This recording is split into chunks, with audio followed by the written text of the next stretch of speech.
मध्य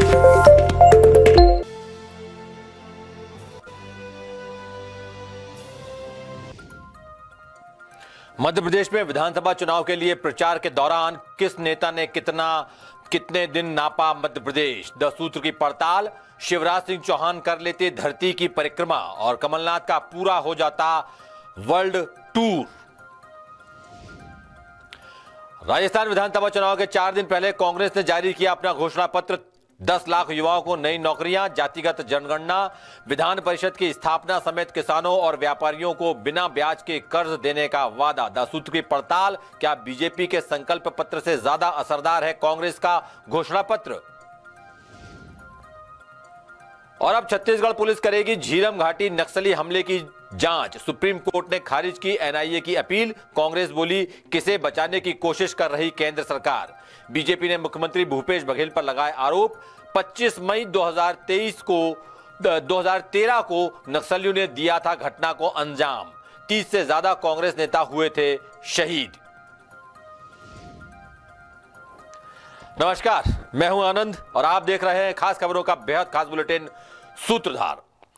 मध्य प्रदेश का विधानसभा चुनाव नेताओं के लिए राजनीतिक अस्तित्व बचाने की चुनौती बन गया है। यही वजह है कि दिग्गजों ने चुनाव प्रचार के दौरान पूरे मध्य प्रदेश की परिक्रमा कर डाली, पूरा मध्य प्रदेश नाप डाला। ये चुनाव मौजूदा मुख्यमंत्री शिवराज सिंह चौहान और पूर्व मुख्यमंत्री कमलनाथ के लिए सबसे ज्यादा अहम है। और शिवराज सिंह चौहान ने तो चुनाव प्रचार करते हुए इतनी दूरी तय कर ली है जितनी में वो पूरी पृथ्वी की परिक्रमा कर लेते। वहीं कमलनाथ ने इस बार पिछले चुनाव से दोगुना से ज्यादा वक्त चुनाव प्रचार में खर्च किया है और इतने वक्त में वो दुनिया घूम के आ जाते, यानी वर्ल्ड टूर कर सकते थे।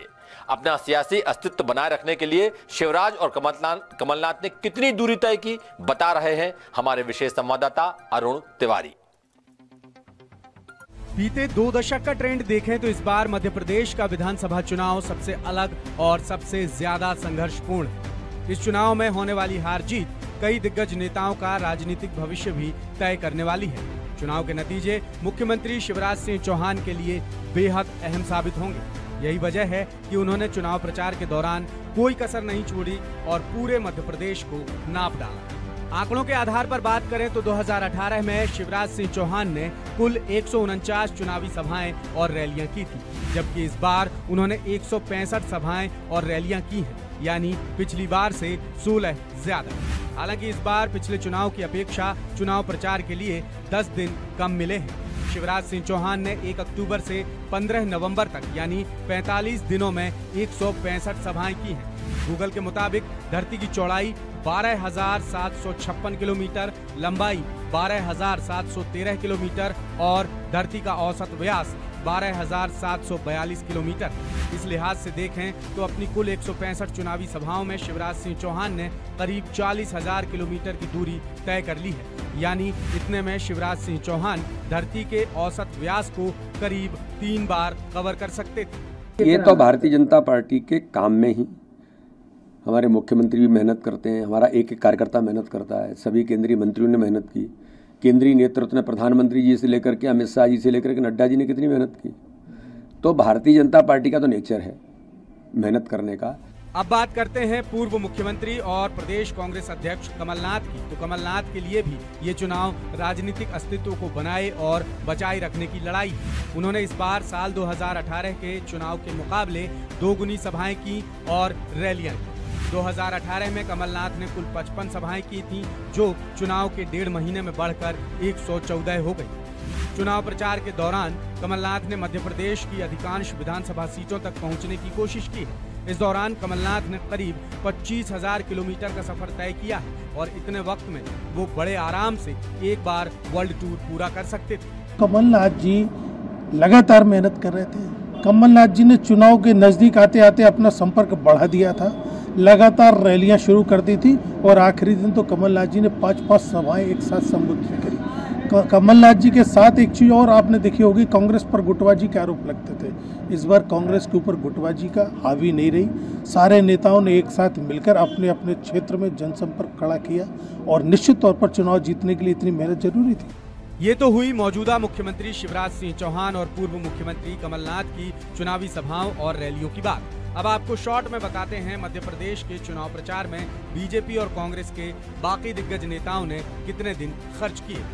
बीजेपी के दिग्गजों की सभाएं देखें तो प्रधानमंत्री नरेंद्र मोदी ने 20, केंद्रीय गृह मंत्री अमित शाह ने 14, बीजेपी प्रदेश अध्यक्ष वी.डी. शर्मा ने 55 और केंद्रीय मंत्री ज्योतिरादित्य सिंधिया ने 110 सभाएं की हैं। कांग्रेस के दिग्गजों की सभाओं के हाल देखें तो कांग्रेस सांसद राहुल गांधी ने 12, कांग्रेस की राष्ट्रीय महासचिव प्रियंका गांधी ने 12 और कांग्रेस के राष्ट्रीय अध्यक्ष मल्लिकार्जुन खड़गे ने 9 सभाएं की हैं।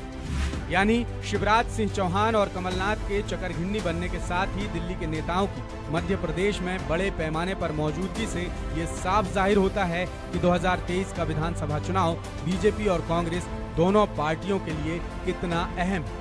इस चुनाव में संघर्ष इतना है कि बड़े बड़े राजनीतिक पंडित भी ये नहीं बता पा रहे हैं कि सियासी ऊंट इस बार किस करवट बैठेगा। यानी साफ है, नेताओं को मालूम था न कि घूमेंगे नहीं तो जीतेंगे नहीं, इसलिए खूब घूमो और जीतो। छत्तीसगढ़ में विधानसभा चुनाव के दोनों चरणों के लिए वोटिंग पूरी हो चुकी है और अब सबकी नजर 3 दिसंबर को आने वाले चुनावी नतीजों पर है। इसी बीच किसी वक्त छत्तीसगढ़ को झकझोर कर रख देने वाले झीरम घाटी कांड मामले की जांच को लेकर एक बहुत बड़ा अपडेट सामने आया है। सुप्रीम कोर्ट ने झीरम घाटी कांड से जुड़ी नेशनल इन्वेस्टिगेशन एजेंसी यानी एनआईए की अपील को खारिज कर दिया है और अब मामले की जांच फिर से छत्तीसगढ़ पुलिस को सौंप दी गई है। इसे लेकर बीजेपी और कांग्रेस में फिर से जुबानी जंग तेज हो गई है। दरअसल इस हत्याकांड की जांच को लेकर भूपेश बघेल सरकार ने थाने में एफआईआर दर्ज करवाई थी और इसी एफआईआर पर एनआईए ने आपत्ति ली थी और सुप्रीम कोर्ट चली गई थी। अब इस मामले में जो नया मोड़ आया है उससे आगे क्या संभावनाएं बनती हैं और ये पूरा मामला आखिर है क्या राजनीतिक रंग दिखाने वाला है, देखिए रायपुर से हमारे संवाददाता शिवम दुबे की ये रिपोर्ट।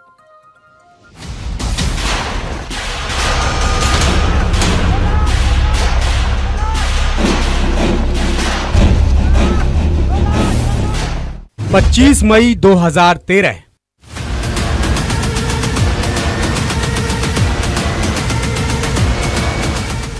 ये वो तारीख और साल था जिसने एक झटके में छत्तीसगढ़ सहित पूरे देश को हिलाकर रख दिया था। दरअसल 25 मई 2013 को बस्तर में तत्कालीन कांग्रेस प्रदेश अध्यक्ष नंद कुमार पटेल के नेतृत्व में परिवर्तन यात्रा पहुंची थी। सुकमा से जब ये यात्रा वापस जगदलपुर लौट रही थी तो झीरम घाटी के पास नक्सलियों ने हमला कर दिया। इस हमले में 33 लोगों की जान चली गई।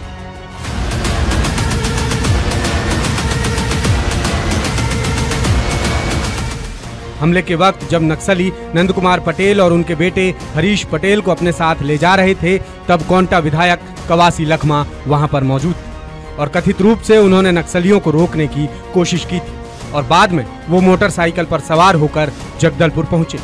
कवासी लखमा मौजूदा भूपेश बघेल सरकार में उद्योग और आबकारी मंत्री हैं। जब ये घटना घटी थी तब केंद्र में कांग्रेस के नेतृत्व वाली यूपीए सरकार थी। इस खौफनाक हत्याकांड में कांग्रेस की तत्कालीन एक पीढ़ी ही खत्म हो गई थी। केंद्र सरकार ने तब मामले की जांच एनआईए को सौंपी थी। मामले की जांच के क्रम में एनआईए ने 88 नक्सलियों को आरोपी बनाया, जिनमें से कुछ गिरफ्तार हुए तो कई नक्सलियों की तलाश आज भी जारी है। घटना के करीब 1 साल बाद 24 सितंबर 2014 को 9 नक्सलियों के खिलाफ चार्जशीट पेश की गई और इसके साल भर बाद 28 सितंबर 2015 को सप्लीमेंट्री चालान पेश किया गया, जिसमें 30 आरोपियों के नाम शामिल हैं। ये तो हुई झीरम घाटी हत्याकांड की जानकारी। अब बात करते हैं इसके सियासी पहलू की। तो इस मामले ने सियासी रूप तब लिया जब पीसीसी अध्यक्ष के रूप में भूपेश बघेल ने हत्याकांड के पीछे राजनीतिक षड्यंत्र के आरोप लगाए। शुरुआती तौर पर बघेल का निशाना डॉक्टर रमन सिंह के नेतृत्व वाली छत्तीसगढ़ की बीजेपी सरकार और उस वक्त के असरदार शीर्षस्थ प्रशासनिक अफसरों पर था। 2018 में जब छत्तीसगढ़ में सत्ता परिवर्तन हुआ तो बघेल मुख्यमंत्री बने और उन्होंने एसआईटी का गठन कर केंद्र सरकार को पत्र लिखा था। पत्र में बघेल ने कहा कि एनआईए की जांच में षड्यंत्र का मसला शामिल ही नहीं है, इसलिए ये केस एनआईए से लेकर एसआईटी को दिया जाए। लेकिन तब ये केस एसआईटी को ट्रांसफर नहीं हुआ। इस मामले में तेजी से बढ़ रही सियासत के बीच 25 मई 2020 को जितेंद्र मुदलियार की ओर से अज्ञात लोगों के खिलाफ एफआईआर दर्ज कराई गई। इस एफआईआर में झीरम घाटी हत्याकांड के पीछे बड़ी राजनीतिक साजिश का उल्लेख करते हुए गंभीर जांच की मांग की गई। फिर इसी एफआईआर के खिलाफ एनआईए जगदलपुर कोर्ट और फिर हाई कोर्ट होते हुए सुप्रीम कोर्ट की शरण में चली गई। एनआईए को जगदलपुर कोर्ट और हाई कोर्ट से कोई राहत नहीं मिली, लेकिन सुप्रीम कोर्ट से एनआईए को स्टे मिल गया और छत्तीसगढ़ पुलिस को मामले की जांच से रोक दिया गया। फिर एनआईए की याचिका पर सुप्रीम कोर्ट ने मंगलवार यानी 21 नवंबर 2023 को सुनवाई की। चीफ जस्टिस डीवाई चंद्रचूड़ की अध्यक्षता में जस्टिस मनोज मिश्रा और जस्टिस जमशेद बुरजोर पारदीवाला की सदस्यता वाली बेंच ने सुनवाई की और एनआईए की अपील खारिज कर दी। अब क्या संभावनाएं बनेंगी, बता रहे हैं छत्तीसगढ़ हाई कोर्ट के एडवोकेट सुदीप श्रीवास्तव। आज सुप्रीम कोर्ट के चीफ जस्टिस साहब की बेंच ने एनआईए की उस अपील को खारिज कर दिया है जिसमें छत्तीसगढ़ पुलिस के द्वारा झीरम मामले के बृहद षड्यंत्र की जांच की एफआईआर दर्ज की गई थी। एनआईए का कहना था कि चूंकि पहले मामले की जांच हमने की है, इसलिए छत्तीसगढ़ पुलिस इस जांच को नहीं कर सकती। छत्तीसगढ़ सरकार और जो कंप्लेनेंट है जितेंद्र मुदलियार, उनका ये कहना था कि इस मामले में बृहद षड्यंत्र की जांच एनआईए ने जानबूझकर नहीं की है, इसलिए पुनः उसे जांच सौंपने का अर्थ नहीं होता। तर्कों को सुनने के बाद आज एनआईए की अपील खारिज हो गई है और अब इस मामले की जांच, बृहद षड्यंत्र की जांच छत्तीसगढ़ पुलिस कर सकेगी। इससे पहले झीरम घाटी हत्याकांड की जांच के लिए तत्कालीन बीजेपी सरकार ने हाई कोर्ट के जस्टिस प्रशांत मिश्रा की एकल पीठ बनाई थी। जस्टिस प्रशांत मिश्रा जांच आयोग की रिपोर्ट 6 अक्टूबर 2022 को राजभवन को सौंप दी गई थी। 4184 पन्नों वाली इस रिपोर्ट को मुख्यमंत्री भूपेश बघेल ने कभी भी सार्वजनिक नहीं किया और 11 नवंबर 2022 को नए आयोग का गठन कर दिया। नए आयोग में रिटायर्ड जस्टिस सुनील अग्निहोत्री और जस्टिस मिन्हाजुद्दीन को सदस्य बनाया गया। इस आयोग के गठन के खिलाफ तत्कालीन नेता प्रतिपक्ष धर्मलाल कौशिक ये कहते हुए हाईकोर्ट की शरण में चले गए कि नियमों के तहत जांच रिपोर्ट 6 माह के भीतर सार्वजनिक की जानी चाहिए थी, लेकिन सरकार ने ऐसा नहीं किया और नए जांच आयोग का गठन कर दिया। अब इस फैसले की खबर आते ही मुख्यमंत्री भूपेश बघेल ने सोशल मीडिया प्लेटफॉर्म एक्स पर पोस्ट कर उत्साह दिखाया और कहा कि किसने किसके साथ क्या षड्यंत्र रचा था, सब साफ हो जाएगा। वहीं इस मसले को लेकर बीजेपी और कांग्रेस भी आमने सामने आ गई हैं। पहले छत्तीसगढ़ पुलिस जांच कर रही थी, कोई आपत्ति नहीं थी। फिर ये एनआईए के पास वापस भेजा और आज वापस छत्तीसगढ़ पुलिस के पास में आया। और यही भूपेश बघेल है जो जब विपक्ष में थे तो कहते थे कि सबूत मेरे जेब में है। संस्था कौन सी जांच कर रही है ये महत्वपूर्ण नहीं है, महत्वपूर्ण ये है कि आपकी भूमिका क्या थी। आपने जो जांच कर रही है संस्था को वो सबूत दिया था कि नहीं दिया था, ये महत्वपूर्ण है। और इस महत्वपूर्ण भूमिका को आपने नहीं निभाया। आपने हर बरसी के अंदर में केवल घाव खुरेदने का काम किया। ये दुर्भाग्यजनक है, पीड़ाजनक है।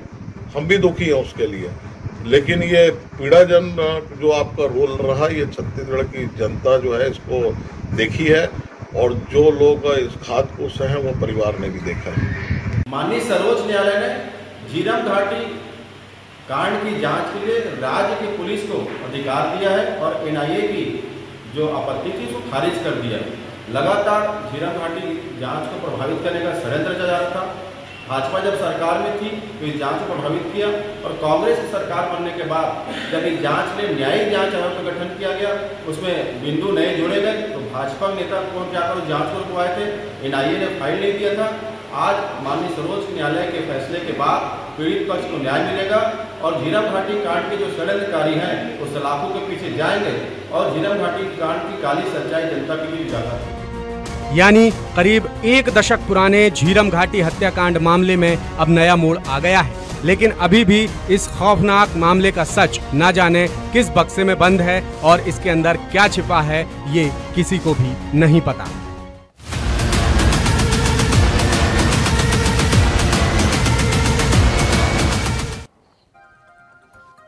उधर राजस्थान में कांग्रेस ने मंगलवार को यानी आज अपना घोषणा पत्र जारी कर दिया है। इसे जन घोषणा पत्र 2 नाम दिया गया है। राजस्थान में 199 विधानसभा सीटों के लिए 25 नवंबर को वोटिंग होना है और वोटिंग से 4 दिन पहले कांग्रेस ने घोषणा पत्र जारी कर वादा किया कि वो अगर सरकार में आई तो इन घोषणाओं को तुरंत लागू किया जाएगा। घोषणा पत्र में बीजेपी के संकल्प पत्र को पीछे छोड़ने की मंशा के साथ कांग्रेस ने किसानों, युवाओं और महिलाओं सहित कर्मचारी वर्ग पर खास फोकस किया है और समान सामाजिक कल्याण की भावना पर आधारित नीति निर्माण के लिए वास्तविक जनसंख्या के आधार पर लाभ देने, जाति जनगणना कराने का भी वादा किया है। तो चलिए हमारी इस रिपोर्ट में जानते हैं कांग्रेस के जन घोषणा पत्र की खास बातें।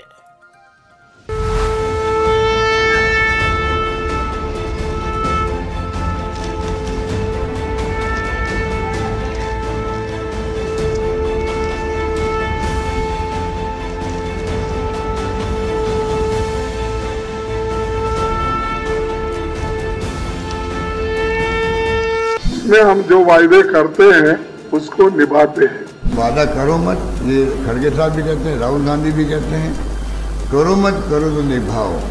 पूरी झलक है कि हम 96 तक दे गए इसको। और कुछ इस तरह शंखनाद के साथ कांग्रेस ने जयपुर में अपना घोषणा पत्र लॉन्च कर दिया। इसमें खास तौर पर पहले से चल रही चिरंजीवी स्वास्थ्य सुरक्षा बीमा की रकम 25 लाख से बढ़ाकर 50 लाख रुपए करने का वादा किया गया है।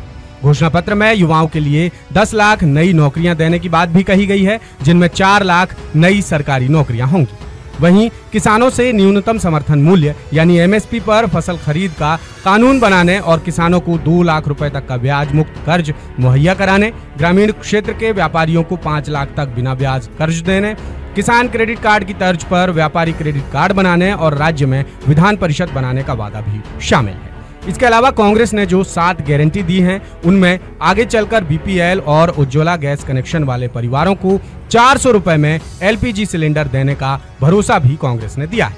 कांग्रेस ने यह भी कहा है कि वो नफरती भाषण देने वाले लोगों को सजा देने के लिए कड़े कानून लागू करेगी। घोषणा पत्र लॉन्च करने के बाद कांग्रेस के राष्ट्रीय अध्यक्ष मल्लिकार्जुन खड़गे ने क्या कहा, वो भी सुन लेते हैं।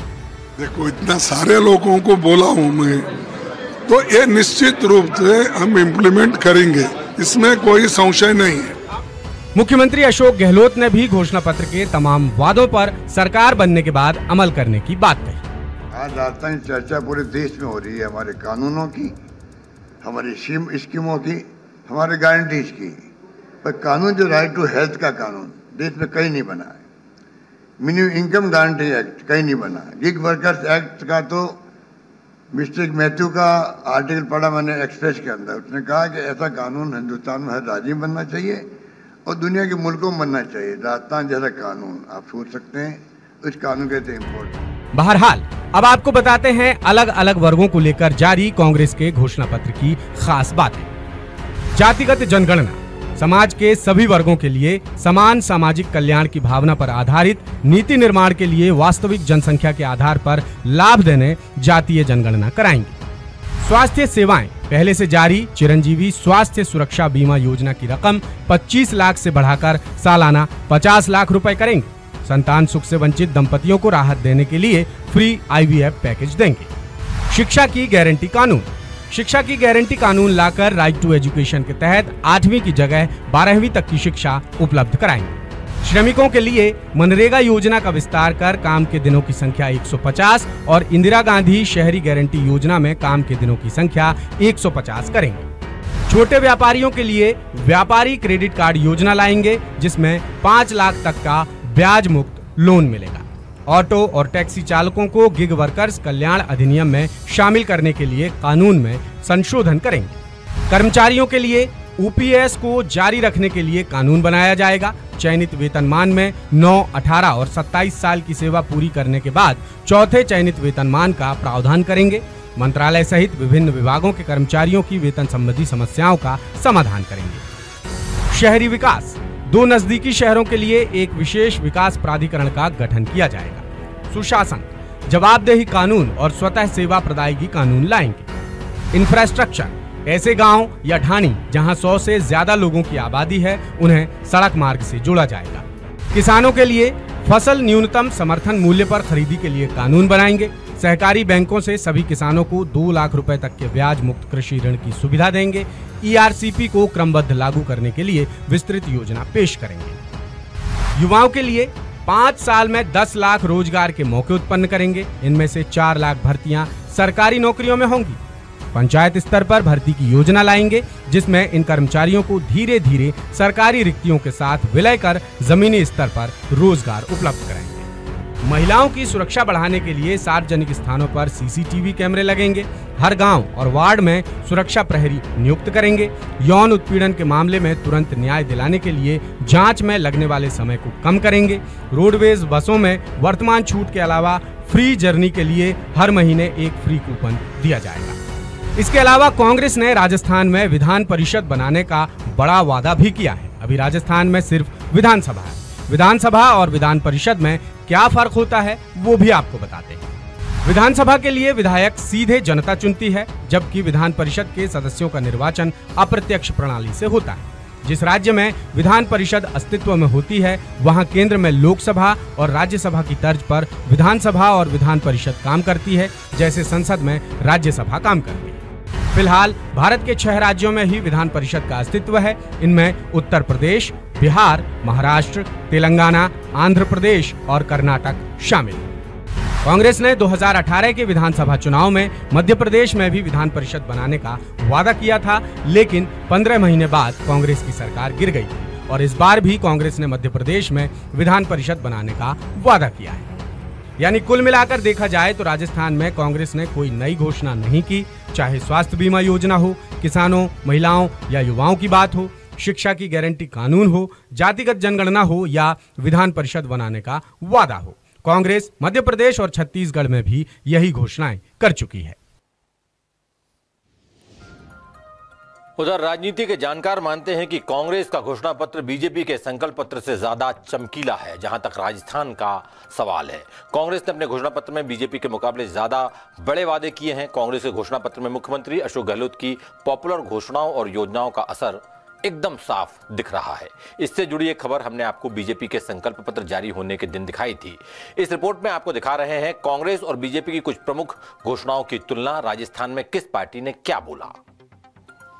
सबसे पहले बात करते हैं किसानों के लिए बीजेपी और कांग्रेस के वादे की। कांग्रेस ने न्यूनतम समर्थन मूल्य पर अनिवार्य खरीद का कानून लाने और सहकारी बैंकों से सभी किसानों को 2 लाख रुपए तक के ब्याज मुक्त कृषि ऋण की सुविधा का वादा किया है।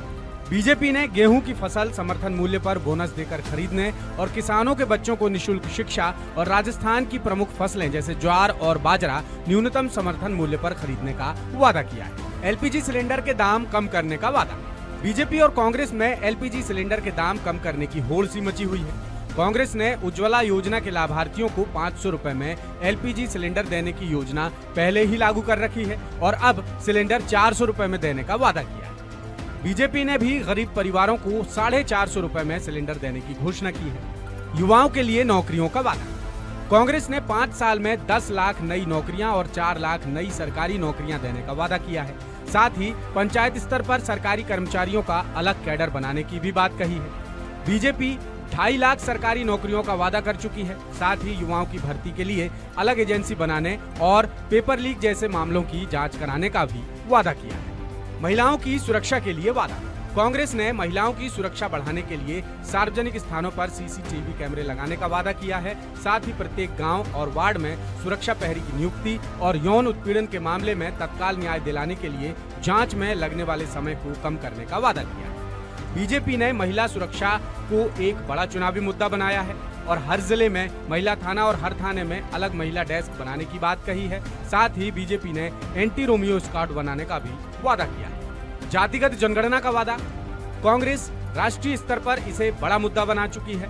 जातिगत सर्वे के आदेश आचार संहिता लागू होने से पहले ही कांग्रेस जारी कर चुकी थी और अब घोषणा पत्र में जातिगत जनगणना कराने का वादा किया।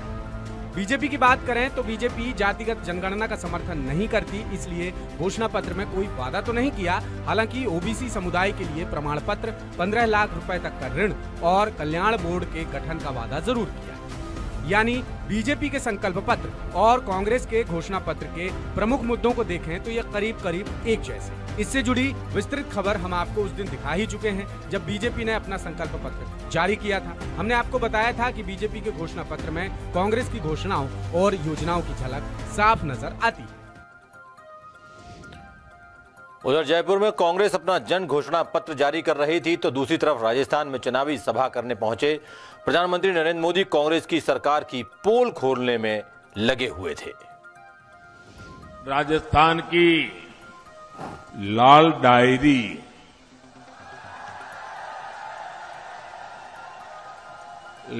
डायरी की सबसे अधिक चर्चा है इस साल,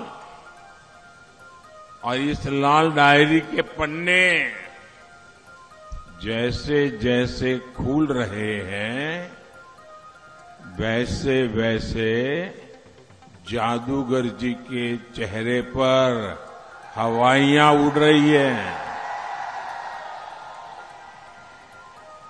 इस लाल डायरी में साफ साफ लिखा है कि कांग्रेस सरकार ने 5 वर्षों में आपके जल, जंगल और जमीन को कैसे बेचा है। अपने पिछले दौरों की तरह इस दौरे में भी मोदी ने एक बार फिर लाल डायरी के पन्ने खोले और कहा कि लाल डायरी के पन्ने जैसे जैसे खुल रहे हैं कांग्रेस की करतूतें भी सामने आती जा रही हैं। कांग्रेस में मंत्री हो, विधायक हो, सब बेलगाम है और जनता त्रस्त है। कांग्रेस ने राजस्थान की जनता को लुटेरों, दंगाइयों, अत्याचारियों, अपराधियों के हवाले कर दिया है। इसलिए आज राजस्थान का बच्चा बच्चा कह रहा है, गहलोत जी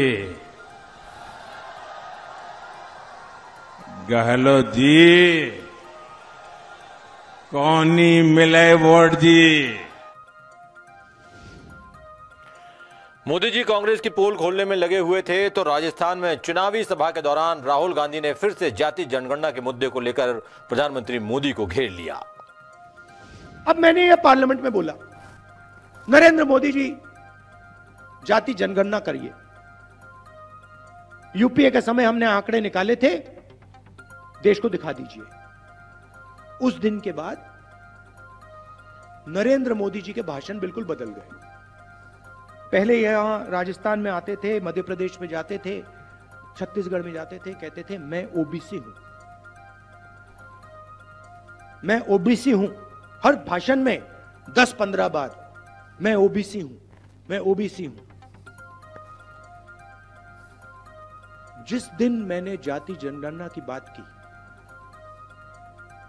जिस दिन मैंने कहा कि ओबीसी की आबादी कितनी है, उस दिन के बाद नरेंद्र मोदी कहते हैं, भाइयों और बहनों, हिंदुस्तान में एक ही जात है, गरीब। यानी बीजेपी और कांग्रेस दोनों ही राजस्थान का चुनावी संग्राम जीतने के लिए साम दाम दंड भेद हर पैतरे को आजमा रही हैं। अब ये देखना बेहद दिलचस्प होगा कि जब 25 नवंबर को वोट डालने के लिए जनता अपने घरों से निकलेगी तो वो किस पर मेहरबान होगी। यानी कांग्रेस में, यानी राजस्थान में कांग्रेस का भरोसा चलेगा या मोदी की गारंटी, इसका फैसला 3 दिसंबर को हो जाएगा। और अब आप देखिए देश और प्रदेश की अहम खबरें। मैं लेता हूं आपसे विदा। कल रात को ठीक 8:30 बजे फिर आपसे मुलाकात होगी सूत्रधार में कुछ नई बेहतरीन खबरों के साथ। तब तक के लिए नमस्कार, शुभ रात्रि।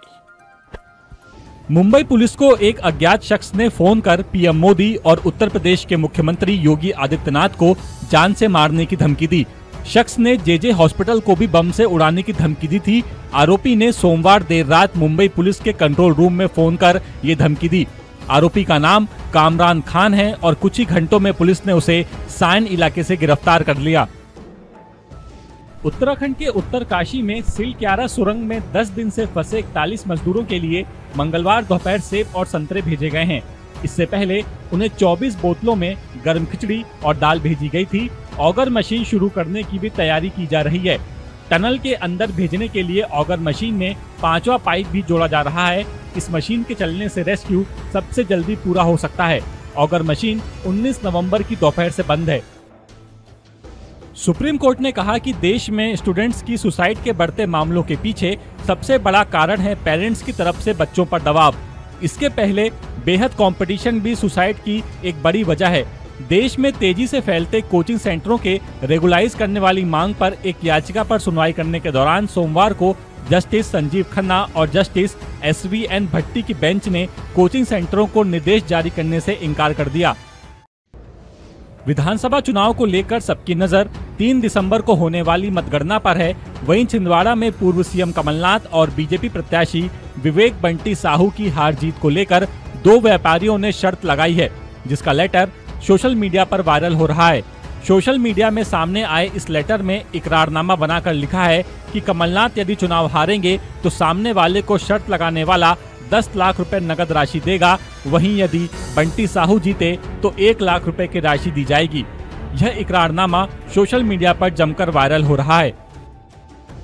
छत्तीसगढ़ विधानसभा चुनाव 2023 की मतदान प्रक्रिया पूरी हो चुकी है। 3 दिसंबर को मतों की गिनती की जाएगी। इससे पहले चुनाव ड्यूटी के नाम हटवाने वाले कर्मचारियों के मतदान न करने को लेकर पूर्व सीएम रमन सिंह ने सवाल उठाए हैं, क्योंकि ऐसे कर्मचारी 22,000 से ज्यादा हैं। रमन ने CEO छत्तीसगढ़ को टैग कर ट्वीट किया और इसे निर्वाचन प्रक्रिया में चूक बताया।